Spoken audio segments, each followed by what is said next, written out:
Hello AOS fans, Robin here, back once again with a look at a deck for you.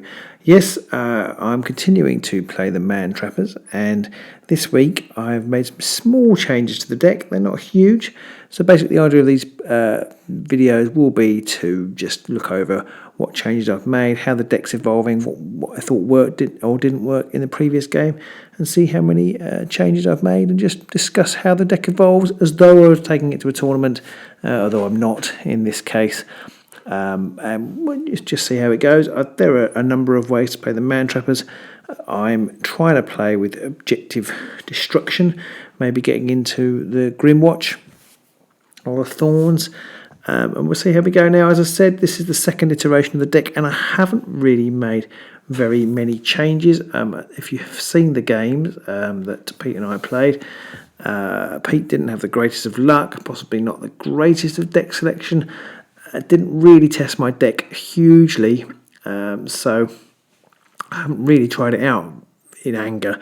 I haven't made any great changes, so the objective actually kept exactly the same as previously, and the idea of the deck is to get as many easy score immediately cards as possible, and I've got lots of flipping cards to flip the objectives or destroy them. So I've got a doubling up of Scorched Earth and Everwinter. They kind of roughly the same card, and the idea is I've got 3 cards that can score in various combinations of those things. It worked okay last time. I was worried it might get snarled up. It worked okay, and I have still persisting with aggressive strategy. Now, I've seen some people saying that strategy is a bad card, and they could well be right. It's just the same as combination strike in terms of glory, but you have to score 5 or more search cards over the whole game, so it's probably going to be a third end phase card. I mean, you could conceivably score it at the second or first, but it's just obviously increasingly less likely the earlier in the game you have it. Combination strike only requires you to score 2 surge cards in any one turn, which arguably is easier, and therefore for 2 glory is better. But I was just thinking, if my draw didn't come out as great as I'd hoped in the first round, I mean, I guess if I've got aggressive strategy in the first round, I'm kind of stuffed. But you've got a bigger spread to which to score the cards. If you don't manage to score 2 in one round, then you basically combination strike stuff. This is a little. This you have got chances of scoring it later in the game. Of course, you do have to carry it over, which isn't always that easy. Although it always used to work for cards like Superior Tactician back in the day. Although possibly you could have more surge cards then. But anyway, so I'm persisting with aggressive strategy to see how it goes. Although I can see its limitations, and perhaps that's a mistake. Otherwise, everything else is going along tickety-boo.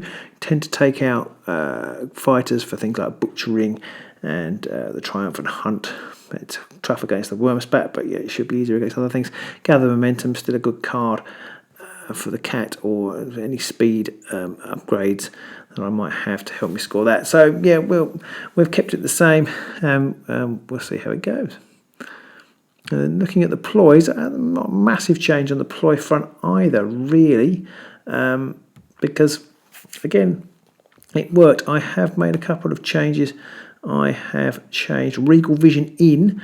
I was very fortunate in the games against the Wurmspat to get Blazing Soul in my opening hand, create some glory to play it, and Inspired Hrothgorn is much, much stronger, I think. He's certainly harder to kill and does more damage and things. So, and you can pull him. You can use you to pull 2 hexes. So he's tough. Inspired. It's a big inspiration. And I was lucky. So I was lucky to get Blazing so early in the 2 games that I played. And I kind of felt like maybe some insurance, some Regal Vision in there, a bit of insurance in case the Blazing Soul doesn't come out first turn. What else have I changed? Not very much. I've taken out Lucky Escape in exchange for Regal Vision. Lucky Escape is the one where you don't take damage. You don't take any damage if you're dealt precisely 1. I think it's a good card. However, I think it's quite situational. You need to have it at the right time. and I was just a little bit concerned that I wouldn't get it at the right time. Just felt Regal Vision was better. And then the other change I've made, I've switched in Unexpected Peril. I've swapped More Traps out for Unexpected Peril. More Traps is Bushwhacker specific. It does the same thing effectively, though it can do it in any territory. It just has to be adjacent to Bushwhacker. I like the theme of the card, but I just felt that actually Unexpected Peril is more reliable, doesn't rely on Bushwhacker to be alive, and it's just easy to score off the bat, or use off the bat. So I've gone for Unexpected Peril instead. So that's just a small change. And then on the upgrades, I've only made a couple of small changes. Again, I dropped Savage Instinct. Maybe that's a mistake. It's the one that gives you Ensnare with range 1 and 2 attack actions. It's a good card. Obviously, it didn't come out for me, and it wouldn't have mattered if it did come out against the Wurmspat. It has its uses. I've got the Ploy that does it for 1 turn. I reckon it was worth swapping out, so I swapped that in for Hunter's Reflexes. Makes the fighter a hunter, although it's probably going to go on Hrothgorn or the cat, and they're already hunters, but it basically gives them a reaction after an enemy fighter's activation. If this fighter is a quarry, push this fighter 1 hex closer to the enemy fighter. It's a really good card if I remember to use it, which I almost certainly won't. But it can be really powerful in helping Hrothgorn get across the board or back towards somebody or something similar, I don't know, or just getting in your face, really. So that's what Hunter's Reflexes has gone in, so I've put that in for Savage Instinct. And then I have dropped Famed Hunter. You can reroll 1 attack die in this fighter's attack actions. There's a Hrothgorn specific one. I don't tend to like those cards, but I put in Predatory Instinct because it's basically the same thing. This fighter is a hunter. You can reroll 1 dice in the attack roll for this fighter's attack actions that target a quarry. So this can go on anybody. So if I decide I actually want to put it on the cat for some reason, again the cat's already a hunter, but I can reroll 1 attack dice that target a quarry. Now this was weaker for the other warbands, but of course Hrothgorn makes everybody a quarry, and so therefore it's a good card to have, and it's not quite as specific as Famed Hunter, which is why I put that in. So it's a very small change. Still running Sting of the Urgram, great strength. Still got Fameware Crystal for a bit of extra movement. Potion of Rage is in there. Tome of Offerings in there for good reason. Still haven't found room for Trophy Belt. Possibly a mistake. We'll see. So that's it. There's not much to say about the deck, really. Going to see how this goes. I think I'm playing Reavers against the Reavers this week. I haven't had that in mind when designing this deck.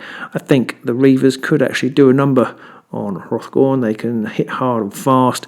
I'm anticipating Pete will be playing things like Temporary Victory, Swift Capture, that kind of thing. Really set up for getting in some glory early on, tooling up Saek and Karsus and what have you, and really going to town on Hrothgorn. I will be attempting to destroy objectives as fast as possible, but I don't think that's going to be that useful a ploy against the Reavers, but we'll see. So I hope you found this useful. Let me know what you think, and we'll see you on the match soon. Bye!